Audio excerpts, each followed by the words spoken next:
तर नागपूर हिंसाचार हा पूर्वनियोजित कट होता असा दावाही काही नेत्यांनी केलाय। अध्यक्ष महोदय, एकूणच याच्यामध्ये जर आपण बघितलं तर सकाळची एक घटना घडल्यानंतर मध्यंतरीच्या काळामध्ये पूर्णपणे शांतता होती, पण त्यानंतर मात्र संध्याकाळी काही लोकांनी जाणीवपूर्वक अशा प्रकारचा हल्ला केल्याचं या ठिकाणी लक्षात येत आहे। याचं कारण जवळपास एक ट्रॉली भरून त्या ठिकाणी दगड मिळालेले आहेत आणि काही लोकांनी जमा करून ठेवलेले दगड, वरती जमा करून ठेवलेले दगड हे आपल्याला पाहायला मिळाले। शस्त्र देखील मोठ्या प्रमाणात त्या ठिकाणी होते, ते शस्त्र जप्त करण्यात आलेले आहेत। वाहनांची जाळपोळ त्या ठिकाणी झालेली आहे आणि ठरवून काही ठराविक घरांना, काही ठराविक आस्थापनांना त्या ठिकाणी लक्ष करण्यात आलेलं आहे। आणि हे सगळं जे काही घडले ते असं वाटतं की पूर्वनियोजित एक साजिश होती, कारण एका भागामध्ये दरवेळेला 100-150 टू व्हीलर पार्क व्हायच्या त्या मोमिनपुरा भागामध्ये, पण त्या दिवशी काल एकही गाडी तिथे पार्क नव्हती, परंतु इतर टू व्हीलर गाड्या आणि 4 व्हीलर गाड्या जाळून टाकल्या गेल्या आणि मोठ्या प्रमाणावर तिथं दगडफेक केली। हॉस्पिटलला लक्ष केलं, तिथे एक 5 वर्षाची मुलगी बाल बचावली, त्या हॉस्पिटलमध्ये देवदेवतांचे फोटो जाळून टाकले आणि अशा प्रकारचं दुर्दैवी घटना काही समाजकंटकांनी त्या ठिकाणी केली आहे। त्या समाजकंटकांना खरं म्हणजे पोलीस हे कायदा सुव्यवस्था राखण्याचं काम करतात।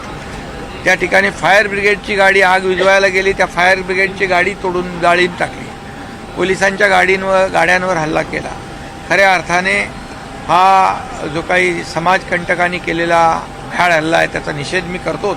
कर्फ्यू आपण लावलेला आहे, 144 कलम आपण लागू केलेला आहे आणि नागपूरमधील काही झोन्स जे आहेत त्या आपण त्या झोन्समध्ये आपण कर्फ्यू लावलेला आहे, परंतु ज्या पद्धतीने तिथे गाड्यांचं नुकसान केलेलं आहे, ज्या पद्धतीने तिकडे दुकानांचं आणि घरांचं नुकसान केलेलं आहे, काही ठिकाणी घराच्या आतमध्ये देखील काही लोक शिरली होती, तर अशा ह्या गंभीर बाबींच्या बाबतीमध्ये कडक कारवाई करण्याचे आदेश माननीय मुख्यमंत्री महोदयांनी देखील दिलेले आहेत। नागपूरच्या बाहेरच्या परिसरातले अनेक नालायक लोक या वस्त्यांमध्ये येऊन हे सगळे तमाशे त्यांनी घडवले असं प्रथमदर्शना दिसत आहे। पोलीस CCTV कॅमेरे फुटेज सगळं घेतील आणि लगेच कारवाई करतील असा माननीय देवेंद्रजींना पण आम्ही चौकशीची विनंती केली आहे। त्यांच्यावर आमचा विश्वास आहे, ते निश्चित तात्काळ चौकशी करून कडक शासन करतील। हंसापुरीतल्या घटनेत तहसील पोलीस स्टेशन योग्य वेळेला पोहोचले नाही, योग्य वेळेला अधिकाऱ्यांनी पोलीस कुमक पाठवली नाही म्हणून ती घटना घडली अशी तिथल्या नागरिकांची तक्रार आहे। मला वाटला याचा त्या ठिकाणी निषेध करावा तितका थोडा। या संदर्भामध्ये राज्याचे मुख्यमंत्री देवेंद्र फडणवीस साहेब यांनी शांततेचं आवाहन त्या ठिकाणी केलेलं आहे।